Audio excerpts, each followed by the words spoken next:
Yo, what's up? This is DJ Gary. We back. We're gonna talk about Eazy-E's straight off the streets of Mother Compton. Now, this was an interesting project because this was Eazy-E's final project, uh, or should I say, compilation. Uh,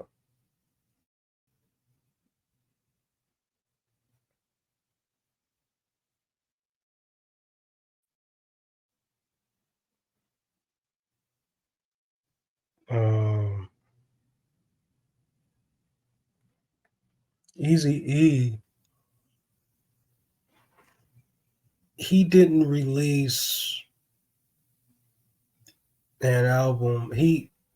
What happened was he was supposed to release an album in '91, which was called Temporary Insanity. Easy was playing it up, dressed up and stuff, and was really going with it. But unfortunately, what happened was uh,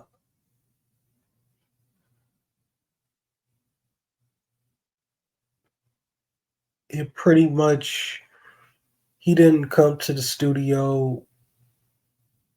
He, you know, he was kind of like took a long time to come in and all that. So they was like, uh, it was like, well, forget it. We might as well get into this NWA record. So that's when they did the For Life album. And Easy E,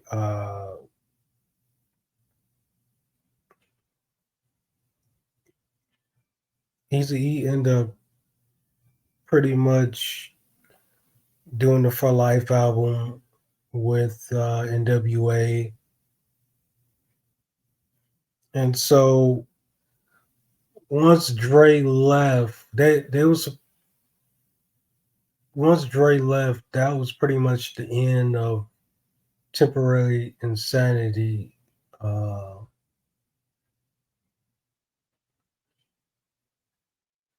it was supposed to be a whole project. So Easy E had to throw something out there. He kind of was like still messing with the title, Temporary Insanity.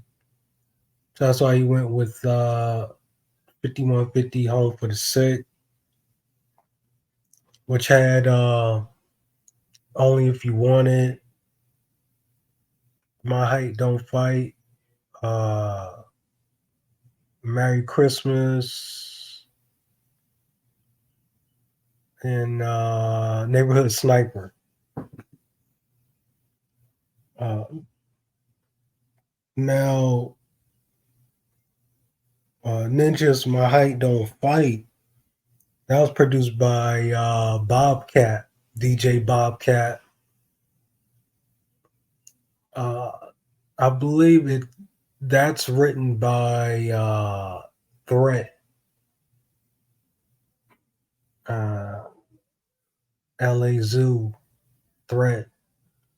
Shout to Threat if he's looking at this or listening. Uh, he's a great writer, one of the great writers in Los Angeles.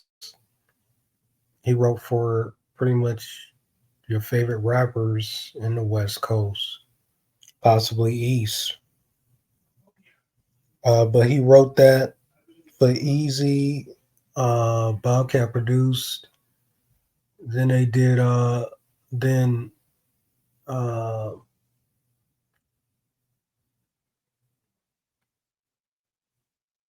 so it was a so 5150 was just a EP, a quick EP to put out there.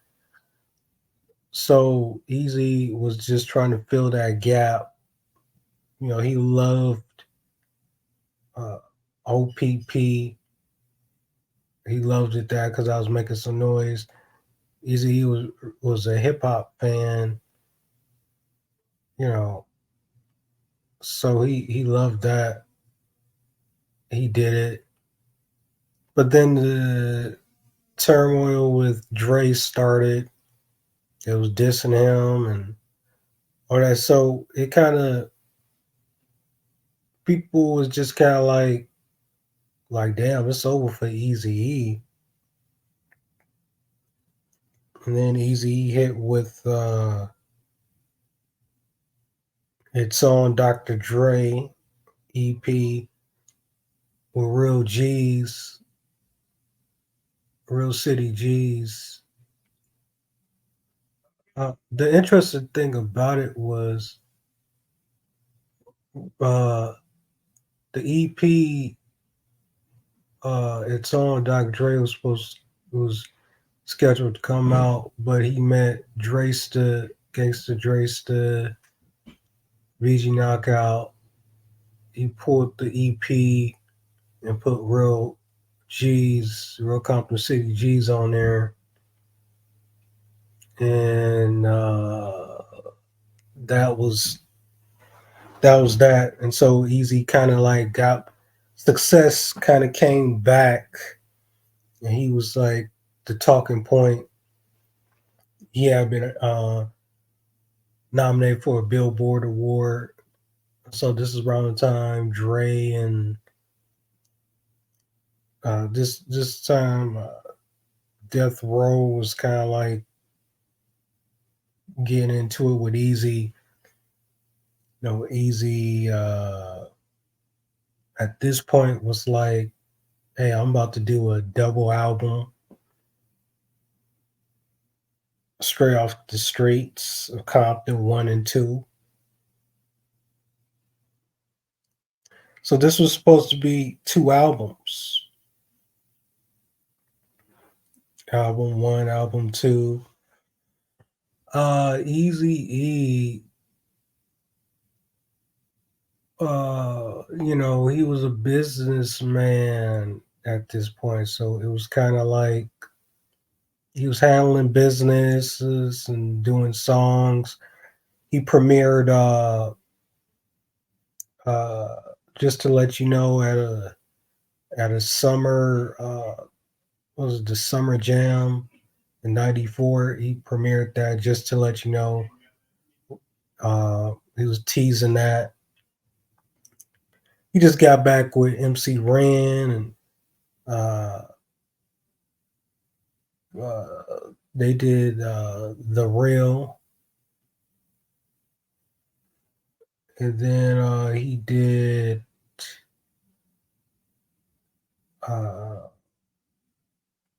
the What Would You Do remake from the Dog Pound. He premiered that on a Ruthless Radio show. That was kind of a play on the Dog Pound song, but his own twist, which was kind of like a darker type vibe on that.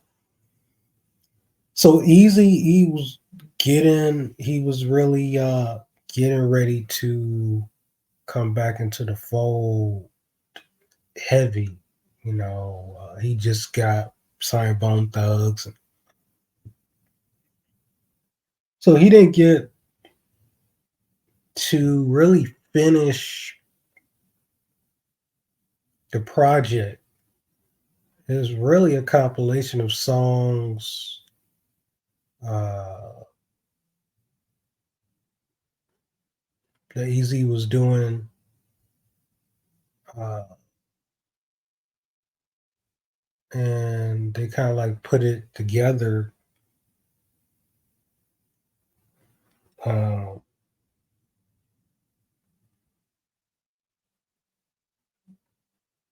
Easy was they, you know, this was just pretty much songs. You know, who knows? if which one was supposed to be on album one or album two. You know, Eazy didn't have enough time per se to get to to fulfill the album with a bunch of tracks. So it just came up to really 14. Uh, Roger Troutman was supposed to be on there, which he did the ending, the Eternal E. So Roger was supposed to be on there. Uh, Spice One was supposed to be on there. Um, Too Short, Scarface. There was supposed to be some collabs on there. MC8 was writing for Eazy-E. MC8 was getting some stuff together. Was getting ready to write for Eazy-E. Second to None was going to write some stuff for Eazy-E for this album. Uh, a couple of other things were supposed to take place.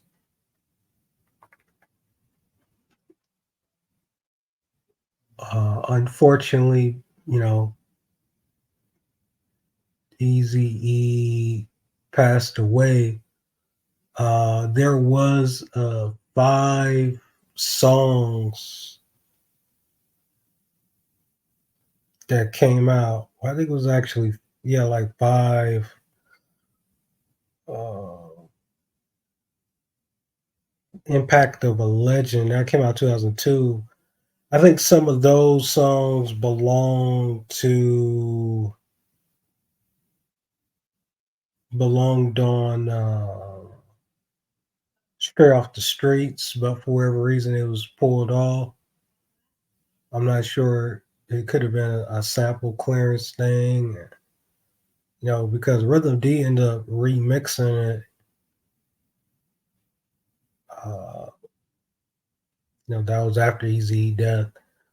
But I'm kind of those tracks were supposed to have been on Straight Off the Streets, but it wasn't easy. He couldn't finish those tracks, so they end up putting various people on there. Easy album Straight Off the Streets came out. It did what it did, but uh, I think it just kind of died by the wayside. Really, I don't think it got promoted much. This album, because not long after Tupac came with All Eyes on Me, and kind of that kind of overshadowed the Easy-E thing, um, which is really unfortunate.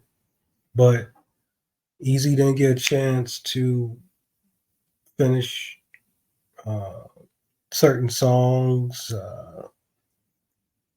The songs that was written, he didn't get a chance to perform them, like record them. He Dresta was writing for Easy, but Dresta fell out with Easy due to financial uh, due to the financial nature. Because I think he wrote "Creep and Crawl" and some other stuff. Uh, Old school ish. That's partial Easy verse. Easy took shots at Tweety Bird Loke from Compton, who been dissing Easy E for that time, and they kind of chopped that verse or whatever. But yeah, Dre still was like at odds with Eazy-E. BG Knockout was kind of like still around, messing with Eazy-E. Uh, so uh, Straight Off the Streets was really going to be a monumental album, along with the rest of the stuff. Uh,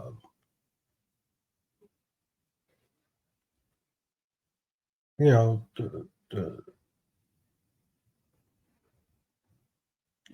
along with you know the rest of the Ruthless thing, because Bone Thugs already dropped. So Easy that put Easy not only as a successful executive, you know, but he also was a rapper. So he was going to really, come with some stuff. MC Ren, they did their thing on the real. I think that was like Easy E's last recording. I think that was like January of '95 or something like that. I think they said I was like January of '95 or something like that. And he was. I think Easy E was proud of that song because he's like, man, he getting ready to. He was anticipating the comeback. He's like, man, I got this second thing going on, and about to do this album, about to drop this song.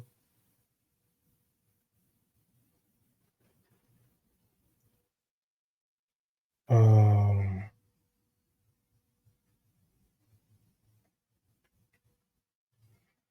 so that was a unfortunate thing that happened. Easy end up dying, and I do kind of wish the tracks.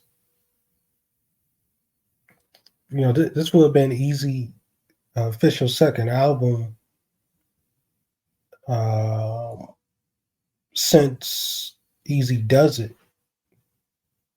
It had been that long, but he released little EPs. You know, rest in peace to Eazy-E. Uh, he don't get he don't he uh don't get enough props as he should as a business mogul. Yeah, guys like you know above the law and ruthless.